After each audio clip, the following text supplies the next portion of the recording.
pero sí, o sea, esto se ve a lo largo de todo, a lo largo de todos los ciclos, pero como algo de lo más característico de cada punto. Solo hablaré, o sea, enfocaré y relataré las cosas más importantes, ¿no? Bueno, primero, ¿qué vendría siendo el envejecimiento? El envejecimiento, como lo conocemos, es un proceso caracterizado por la disminución progresiva, fragilidad y aumento de la mortalidad de la misma persona, ¿no? Se da por diversas características, por diversos parámetros de alteración, por diversos compromisos multiorgánicos que a través del tiempo se va a hacer más de manera progresiva. Y esto posteriormente, asociándolo a diversas teorías, hay varias explicaciones para mencionar sobre el tema de qué es lo que causa en realidad el envejecimiento. Y cabe recalcar que casi al final, donde menciono las teorías, ninguna es por decir el 100% la asegurada o la confirmada, por así decirlo. Todas tienen a componer un todo en lo que respecta a la veracidad, ¿no?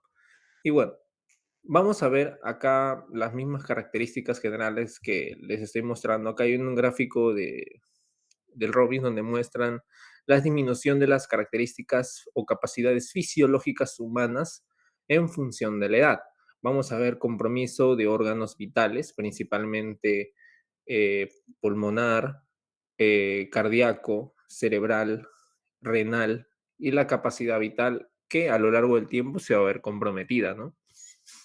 Se va a ver influenciado por la genética individual, estilos de vida y exposiciones ambientales. Un poco más hablando de la exposición ambiental, porque es lo que más predomina, ¿no? Y ahora, netamente hablando sobre la esperanza de vida, hay unas características netamente que, bueno, esto lo pueden encontrar en las revisiones así que de media global. Antes la media llegó hasta 72 en el caso, un indicador, en el caso de esperanza de vida, que es la esperanza de vida, es un indicador que mide el promedio de años que se esperaría que una persona viva basado en el nivel de mortalidad de un determinado grupo de población, ¿no? Esta era la media global. Y esto a lo largo también de cada país, de cada región, se ha ido aplazando, más que todo con algunas actualizaciones en 2023, 2022, llegó a 76, 77, y dependiendo del país, fue por las características propias económicas que presentaba el mismo o tiende a aumentar, ¿no? Y claro que ahora por el tema de las características de la población, estamos teniendo más gente adulta que gente joven, porque ahora como teníamos nuestra balanza o como podríamos decirlo, nuestra pirámide de características de población y estaba en su pico inicialmente en la edad de los adultos y los adolescentes en predominancia, que parecía netamente una pirámide y luego subía menos, subía menos, subía menos.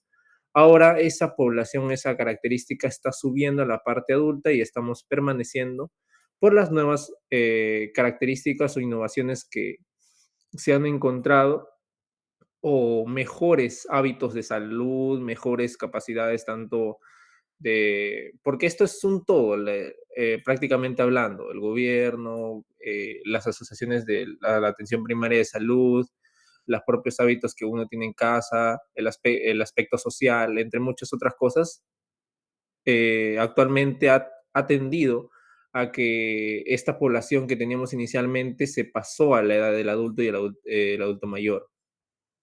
Y bueno, acá como pueden ver, les voy a pasar que es un gráfico netamente, como patología netamente se enfoca en la parte más que todo molecular. Vamos a ver diversas características, porque si es que hablamos del envejecimiento, vamos a hablar de nuestra unidad de nuestra unidad básica, que vendría siendo la célula, ¿no? ¿Qué factores vendrían a dañar la célula, ¿no?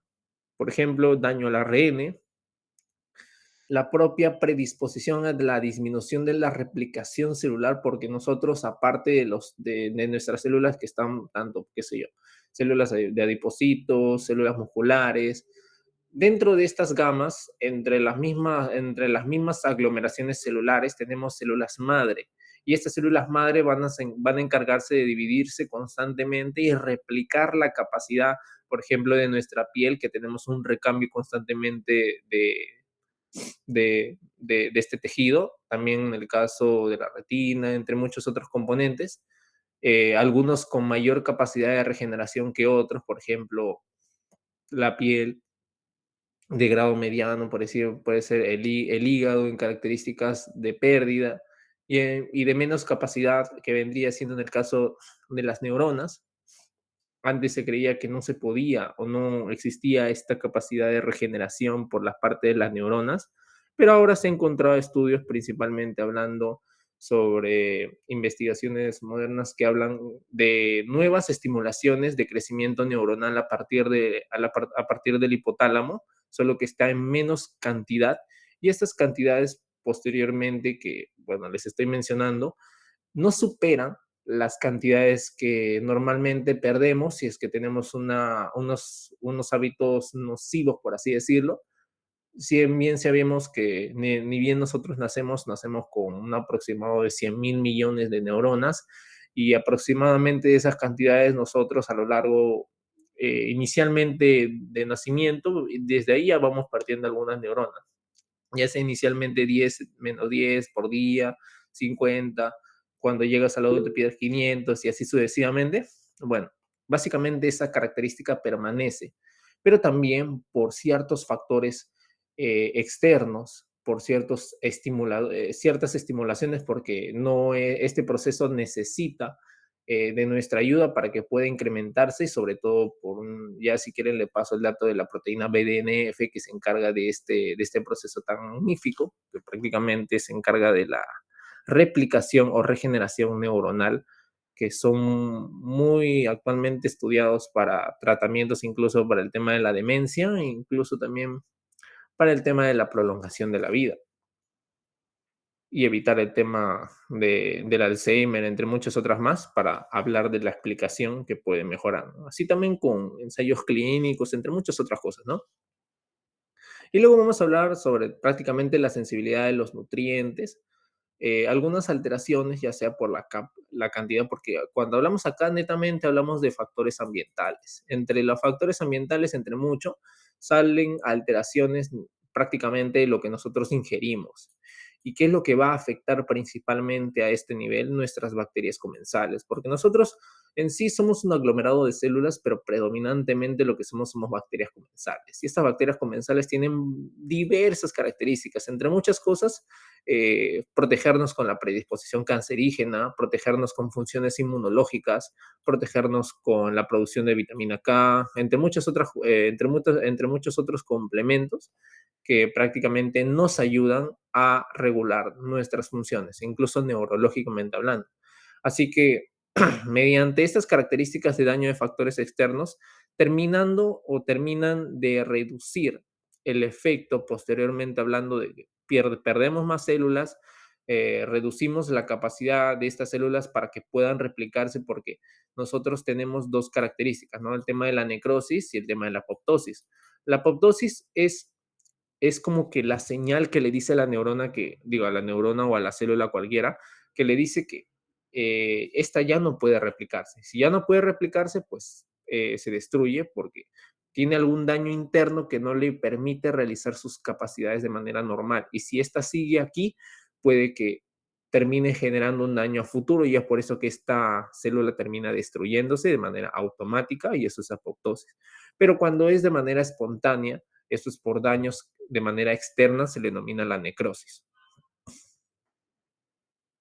Así que la apoptosis es buena, la apoptosis en sí sí es buena, porque es un proceso que nosotros nos encargamos de filtrar las cosas que terminan siendo desechadas para posteriormente hacer un recambio nuevo. Eso sí, en realidad sí es un término que sí es bueno mencionarlo para algunas características futuras. Y netamente hablando así, o sea, de manera general, ¿qué es lo que cambia a nivel por aparatos y sistemas de lo que podemos ver de la persona, ¿no? Hay muchas características. Netamente del sistema cardiovascular, Lo que es para mencionar es la aterosclerosis y la hipertensión arterial, que posteriormente va a aumentar debido a dos características, principalmente por la capacidad del aumento de la poscarga, que pasa inicialmente en el envejecimiento por el tema del engrosamiento, porque hay dos tipos del engrosamiento a través del tiempo que se realiza por parte de las arterias. Un engrosamiento, por así decirlo, excéntrico, que es por parte de las arterias de vaso grande, de vaso mediano, que básicamente se encargan este engrosamiento de perder la elasticidad que normalmente estas arterias tenían. Y esto lo vamos a conocer posteriormente cuando y queramos hacer algún tipo de pulso, vamos a conocerlo como pulso filiforme, ¿no? Pero esto es importante porque para que vean posteriormente que esta resistencia va a aumentar y por ende la fuerza que normalmente tú realizabas para querer liberar la sangre dentro de tu ventrículo izquierdo a la aorta, va a ser el gasto va a ser mucho mayor. Y es por eso que también dándole unas características de introducción a algunas valvulopatías, principalmente la estenosis aórtica, que es lo que más frecuente se ve por medio del envejecimiento. Si bien nosotros tenemos cuatro tipos de válvulas, ¿no? Bueno, tenemos cuatro cámaras y de esas cuatro cámaras hay cuatro válvulas. La válvula tricúspide, la válvula mitral, la válvula aórtica y la válvula pulmonar, ¿no? Así, semilunares y las válvulas auriculoventriculares. Nosotros sabemos que las válvulas auriculoventriculares tienen entre papilas, tendones, que prácticamente les dan características de refuerzo a sus capacidades, incluso las valvas mencionadamente hablando, pero estas características no las tienen las semilunares. Y estas características son necesarias para soportar grandes cantidades de presión.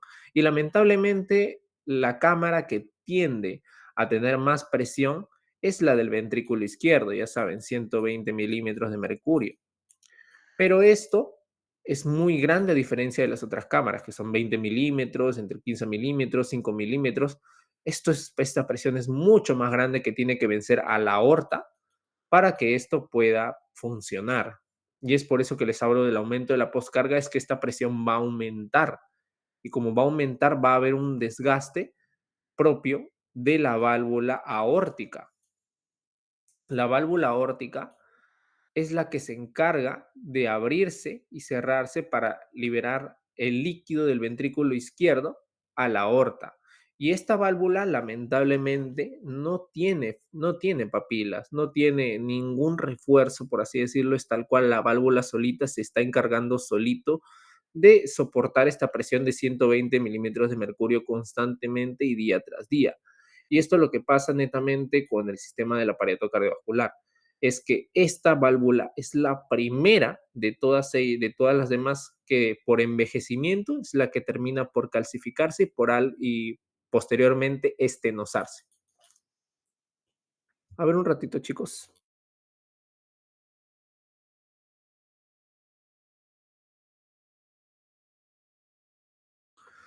Y ya, estoy un poco malito ahorita. Ya. Eh, Bueno, como les mencionaba, esta válvula es importante porque es la primera en calcificarse. Es importante hacer una alusión a la calidad que tú tienes que tener en tus hábitos para cuidarla, porque prácticamente como es la primera que se va a malograr, tienes que controlar tus hábitos, tu dieta, tu calidad de ejercicio y evitar factores nocivos. ¿Por qué? Y bueno, solo para personas que hacen ejercicio, entre todos, solo para hacer la mención de que, sobre todo, lo que más ayuda aquí es el ejercicio de trote, o sea, para corridas, incluso hasta más recomendable es el tema de usar la piscina, entre muchas cosas, que prácticamente disminuyen tu frecuencia cardíaca de edad fisiológica. Si bien sabrán, solo para hacer la mención, hay dos tipos de arritmia, las taquiarritmias y las bradiarritmias. Y entre las bradiarritmias hay dos características, ¿no? Entre muchas, hay una bradicardia sinusal, una bradicardia normal que tienden a tener los atletas. Los atletas tienden a tener una frecuencia cardíaca disminuida. Lo normal sabrán que es de entre 60, bibliografía 60 a 100 o entre 80, entre 60 a 80, ¿no? Y más si eres joven, trata de entrar en el rango de 60 a 80 para que estés tranquilo. Y normalmente los atletas, si es que trata de hacer ejercicio diario, incluso van a ver que esa frecuencia cardíaca llega a ser entre el rango, y eso lo he encontrado entre 40 a 60. Un compañero mío llegó a 40. Eh, y bueno, esas características solo te dicen prácticamente o te mencionan que, uno, en primera, que tu corazón necesita bombear menos que, que los otros corazones del promedio para que éste pueda cumplir o satisfacer todas sus necesidades. ¿Eso cómo lo traduzco de manera directamente con la válvula aórtica? Que la válvula aórtica necesita o utiliza menos esfuerzo o se esfuerza menos para que prácticamente a lo largo del día el bombeo de la sangre termine yendo a todos tus órganos. Y esto es muy bueno, esto mejora la calidad no solo a nivel cardiovascular, sino multisistémico hablando, porque prácticamente nosotros en sí, mientras dormimos, tenemos una capacidad reguladora que normalmente cuando no dormimos, esta capacidad reguladora se va perdiendo. O sea que normalmente, o sea, esto lo menciono para los estudiantes de medicina, que normalmente en los exámenes nos terminamos madrugando, entre muchas otras cosas. Esta capacidad de dormir 6 horas, 7 horas, nos ayuda para regular todo el exceso que ha trabajado el corazón a lo largo del día para relajarse, para que pueda relajarse y pueda bombear menos. Pero esto los atletas lo hacen de manera fisiológica. Así que es un punto importante, más que todo en el prolongamiento, en una de las muchas cosas que pueden hacer para prolongar en el envejecimiento, ¿no? Porque yo estoy metido en ese tema, así que me encanta explicar estas cositas. No solo las cosas que les puede servir para el examen, sino cosas que pueden realizar en su vida diaria. Incluso también, y también les voy mencionando, que una de las características, porque hay de entre sí bastantes factores predisponentes para el crecimiento neuronal, actualmente demostrado por medio del hipotálamo, es el ejercicio. Así que no, nunca olviden el tema del ejercicio porque es muy importante para también su educación. Y esto no solo te va a llevar en una regulación netamente hablando de la parte académica, sino también la vida social. Y bueno, también mencionando el aparato respiratorio, hay muchas características que posteriormente vamos a ver en el adulto. El adulto vamos a ver una disminución de la elasticidad de la pared del alveolo, vamos a ver una disminución del reflejo tusígeno. ¿Esto por qué es importante? O sea, ¿por qué es importante que normalmente deberíamos tener? Porque normalmente nosotros tenemos muchas barreras, normalmente con nuestras vellosidades, que si es que ya sabrán la parte de patología, nosotros tenemos en la parte del epitelio ciliar pseudoestratificado, prácticamente tenemos este componente que tiene cilios que se encargan de barrer cualquier componente que se trate de, qué sé yo, una bacteria, un componente extraño, de prácticamente mayor a 10 micras o incluso mayor a 5 micras. Y esto es importante y ya es por el acúmulo también de algunos cuerpos extraños se realiza el reflejo tusígeno. Pero esto normalmente es una función fisiológica que se va perdiendo a lo largo del tiempo y que es posteriormente lo que podemos desarrollar asma, bronquiectasias, bronquitis, enfisema. Incluso también las neoplasias y infecciones son muy frecuentes. Pero las características de infecciones del paciente adulto mayor es que el adulto mayor no tiene fiebre. O bueno, es frecuente que no tenga fiebre porque nosotros o los mecanismos de regulación de dilatación de los vasos cerebrales no están muy bien regulados en el adulto mayor. Y es por eso que incluso si es que el paciente anciano, el adulto mayor, lo veas tranquilo, tienes que darle un hincapié en su enfermedad, porque normalmente la clínica que normalmente veías en un adulto, en un adolescente, no la va a tener el adulto mayor, por estas características que les estoy mencionando. Entre otras más, también es mencionar importante el aparato genitourinario, la mención de la incontinencia urinaria, el carcinoma prostático. En el caso del varón, que es importante mencionar, la próstata, ¿no? Hay una patología que es conocida la hipertrofia prostática benigna, que en este caso de la hipertrofia prostática benigna es fisiológica, dependiendo los factores de riesgo o prácticamente hasta como mencionó un día mi doctor, si es que tu padre en edades tempranas ya tenía esta patología de hipertrofia prostática benigna y lo desarrolló a los 40, 45 años, es mucho más probable que tú también lo presentes a esta edad. ¿Y qué es la hipertrofia prostática benigna? Es el incremento de esta próstata. Normalmente tiende a ser de ese tamaño más o menos, pero ese tamaño aumenta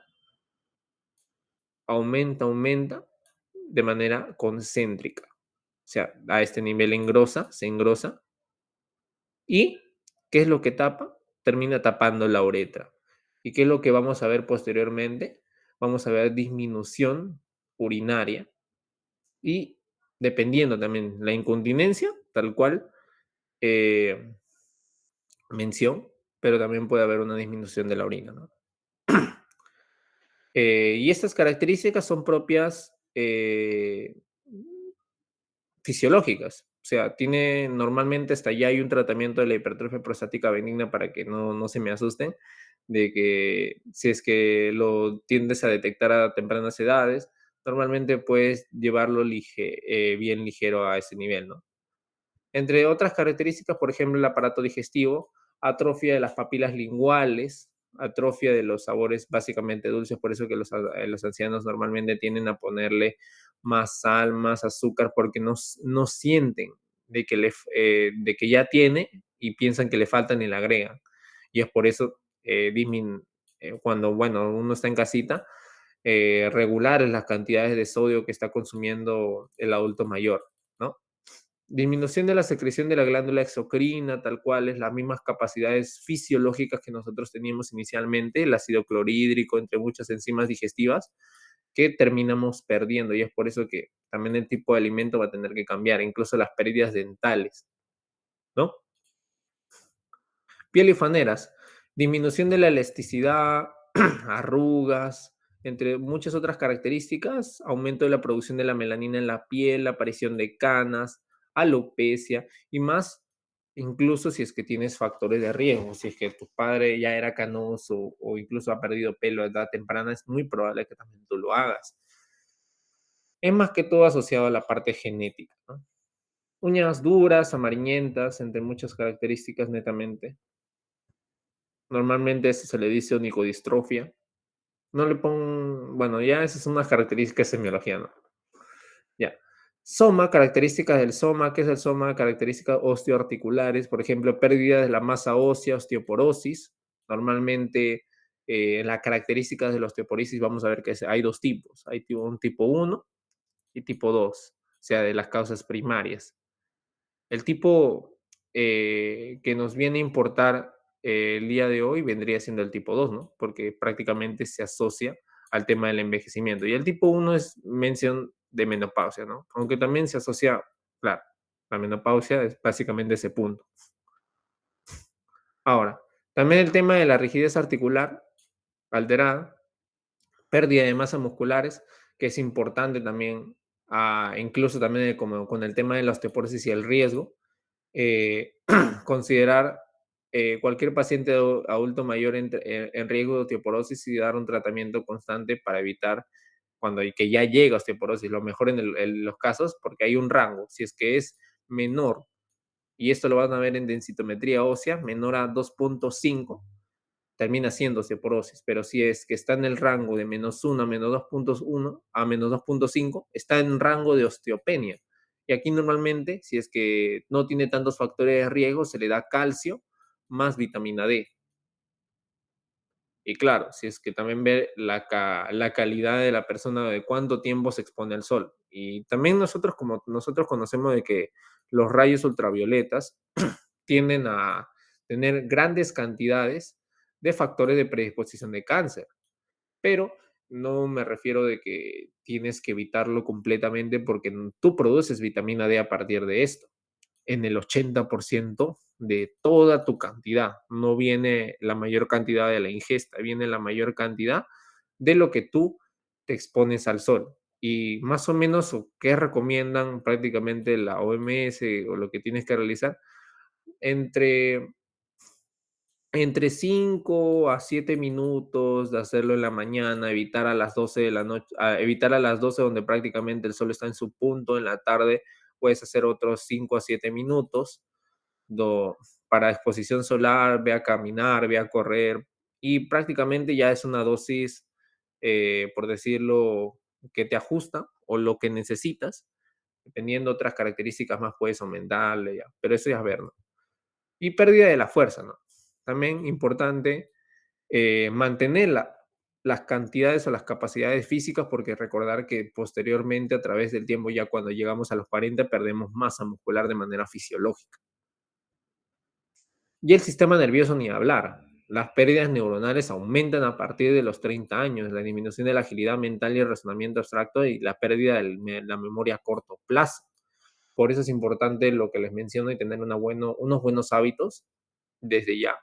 Eh, Capacitarnos de que en sí se puede, o sea, sí se puede vivir relativamente tranquilo, incluso con todo lo que atraviesa la carrera, solo que es tratar de sobrellevar las cosas, es prácticamente saber, porque todo tiene su manera de hacer las cosas. Si es que la encuentran a personas con las cuales estudiar, entre muchas otras cosas, así colegas que te pueden ayudar entre muchas cosas, animarte, tratar de hacer las cosas divertidas.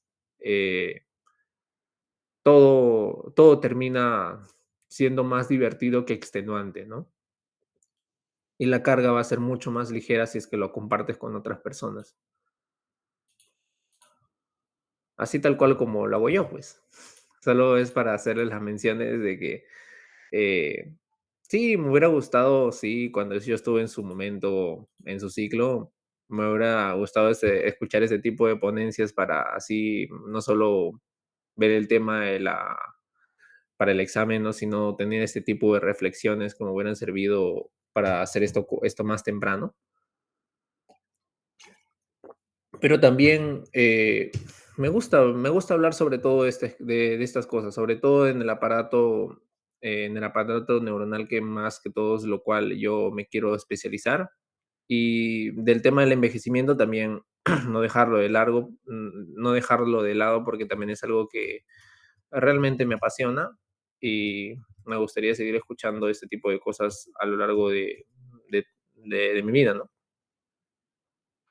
Y bueno, ahora mencionando algunas teorías que, como les he mencionado, son netamente centrales, unitarias. Cuando se juntan todas ya tienen cierto o más cantidad de veracidad de que, a diferencia de que estén por separado. Las teorías del envejecimiento se clasifican entre aleatorias y programadas, o la estocástica y la no estocástica. La aleatoria se refiere, como dice su nombre, es que prácticamente el envejecimiento está predispuesto de manera aleatoria, ya sea por algunos errores que nosotros, o bueno, no nosotros, nuestro cuerpo, nuestras células realizan a lo largo del tiempo, por ejemplo, en el caso de la reparación del ADN para la duplicación. Nosotros, así como ven en las imágenes, replicamos constantemente nuestras células de célula madre en célula madre. Pero ¿qué pasa si es que en una replicación nuestro ADN termina siendo dañado? Es que esta línea ya no sirve. Y así constantemente nos quedamos sin líneas divisoras hasta prácticamente acabarnos toda la célula madre que nos queda, ¿no? Eso es prácticamente un error catastrófico. ¿Cuál es un error de entrecruzamiento? Un error de entrecruzamiento es un postulado que, como dice su nombre, es un entrecruce de proteínas y macromoléculas celulares, por ejemplo, glúcidos, cuando normalmente estaban separadas, no actúan de manera normal, pero cuando se juntaban ya tenían cierta función, por así decirlo, normal, ¿no? Pero cuando se terminan chocando entre, por así la mención, las funciones entre esas asociaciones de las proteínas con otros componentes, glúcidos, lípidos, entre muchos, se terminaban perdiendo. Y esa es otra capacidad, o bueno, otra mención, en el caso que normalmente a lo largo del tiempo estas capacidades funcionales complejas se terminaban separando y por ende el envejecimiento se hacía más temprano. Otro, por ejemplo, el desgaste, la teoría del desgaste. Y este es un ejemplo muy claro, tal cual como les mencioné, la teoría de las cuatro cámaras con el tema de la válvula aórtica. Hay componentes vitales de cada órgano que prácticamente no se puede regenerar o no tiene normalmente una gran capacidad de regeneración que a lo largo del tiempo, esto debido al mayor esfuerzo, la mayor capacidad que a lo largo del tiempo se va utilizando, y más cuando el paciente es hipertenso y diabético, pues el órgano se termina comprometiendo y se termina desgastando, por ende termina muriendo. ¿Y cuál sería la teoría de los radicales libres? La teoría de los radicales libres es como mencionar la más fácil o la más simple de explicar, que normalmente cuando la célula está, por así decirlo, estresada, libera radicales libres y estos radicales libres se unen a cualquier componente, ya sea un lípido, porque la célula está conformada por una bicapa de lípidos, ¿no? Si esas pelotitas que ven de color amarillo, estos radicales libres, entran en contacto con un lípido, ese lípido pierde su función completamente de ser un lípido y termina eliminándose. Y así sucesivamente con cualquier componente que encontremos dentro de esto, bueno, que termine encontrando dentro de los componentes celulares. Puede tocar el núcleo, la mitocondria, entre muchos otros componentes que terminan destruyendo la célula. Eso es importante porque normalmente eso es un balance de la dieta, pero hay características, ya sea netamente asociado al estrés, que incrementan estos radicales libres. Y también hay dietas, incluido, por ejemplo, lo que yo siempre menciono cuando dicto normalmente en mis clases de bioquímica, el famoso omega 3,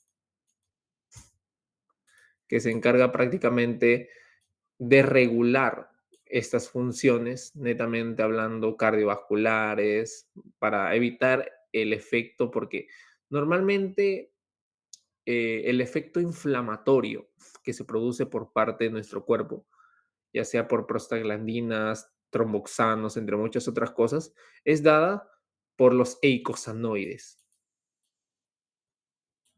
Y no digo que sean malos, solo que con respecto a la dieta anteriormente que teníamos una dieta de otro tipo de eicosanoides, cuando hablamos de la dieta primitiva, la dieta paleo, entre muchas otras dietas, la dieta mediterránea, teníamos otro tipo de consumo de eicosanoides, principalmente de omega 3. Ahora la principal característica de consumo es el omega 6.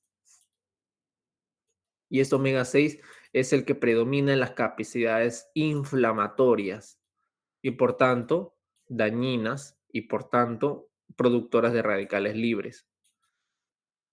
Y el omega 3 hacía todo lo contrario. En vez de participar en el efecto inflamatorio, participaba en el efecto dilatador, regulador, eh, autorregulador, entre muchos otros, tanto cardiovasculares, y tenía muchos efectos beneficiosos. Normalmente la OMS recomienda tener una dieta entre 1 a 1 y 1 a 4 en las cantidades que tú comías entre omega 3 y omega 6, porque actualmente cambiar la dieta netamente de full o full omega 3 es casi un reto para la persona que vive en las ciudades, porque en las ciudades tal cual, principalmente el aceite de girasol ya te da prácticamente mayor cantidad de omega 6, incluso el aceite de oliva, que el aceite de oliva no es que no tenga omega 6, tiene omega 6 y tiene muchas grasas. Lo que pasa es que no tiene tantas grasas, tantas como el aceite de girasol, pero el omega 3 no lo tiene. y eso es a lo que yo me refiero. Hay, por ejemplo, otro tipo de aceite, el aceite de chía, entre muchas otras, que sí tienen omega 3. Los frutos secos son abundantes de omega 3, eso también sí se los recomiendo bastante. Incluso, incluso las almendras que tienen gran cantidad de vitamina E, que también son antioxidantes. También hacer la mención de esa teoría que un día yo, por rebuscar las características del Harper, menciona el estrés constante o la teoría de prácticamente estresante, que es más prácticamente enfoca la teoría de los radicales libres por un constante evolución a través del tiempo que nosotros vivimos en un enfrentamiento de la oxidación. Nosotros tenemos catalasas que se encargan de reducir esta oxidación, pero llega al punto de que estos radicales libres nos superan en catalasas y terminan por empeorar nuestro envejecimiento y por tanto nuestra muerte viene siendo más temprana. Pero entre muchas otras características, no solo el omega 3, muchos otros componentes que vienen con la dieta, la característica y que, o sea, yo lo menciono porque no solo enseño eso, sino también lo practico, sino también no lo estaría mencionando, eh, para que puedan ver que es prácticamente un todo, es un todo que se tiene que ver no solo la parte médica, sino también porque nosotros como médicos vemos la parte principalmente más allá de la base genética y más allá de la parte preclínica, vemos la parte clínica, cuando el paciente se enferma. Pero también deberíamos aprender la parte de cómo mejorar esa esperanza de vida que normalmente tiene menos predisposición de enfermedades para el paciente para evitar que llegue eh, de emergencia o evitar que llegue alguna especialidad y solo termine tratándose en atención primaria de salud, sería lo ideal. Y bueno, acá algunas características que determinan la media celular, como les mencioné, la apoptosis entre la vía intrínseca, la vía extrínseca, entre muchas otras características que tal cual es la mención, vía extrínseca, la activación del ligando FAS con factor de necrosis tumoral, la vía intrínseca por apoptosis netamente de producción de la mitocondria, porque la mitocondria libera un citocromo y se programa la apoptosis, la reparación del ADN, netamente por regulaciones constantes, que son genes que regulan la reparación del ADN, por ejemplo, el 5-metilcitosina, la glicación de proteínas que prácticamente al momento de glicar pierden las características propias de sus funciones normales. La longitud de los telómeros, que también es importante hacer la mención con la telomerasa, que a lo largo del tiempo esta enzima tiende por disminuirse y se acorta el telómero. También se está viendo en muchas investigaciones a lo largo de algunas cosas que pueden aumentar. Y bueno, eso es un tema, bueno. Pérdida del ADN mitocondrial, esos compuestos proinflamatorios u oxidantes, tal cual lo mismo que les estaba mencionando con la teoría que les hablé del Harper. Y regulaciones de la respuesta al estrés si hay daño a nivel de la célula, ¿no? Y bueno, estas son características que quiero que se lleven a casita. Solo les mencioné lo más importante también que tengan que ver para sus exámenes, prácticamente esta parte de las teorías del envejecimiento y algunas cosas que tienen que ver de algunos cambios y aparatos de sistemas, ¿no? Y bueno, eso es todo por mi parte. Espero que les haya gustado. Si tienen alguna duda, no duden en preguntarme. Espero que les haya gustado.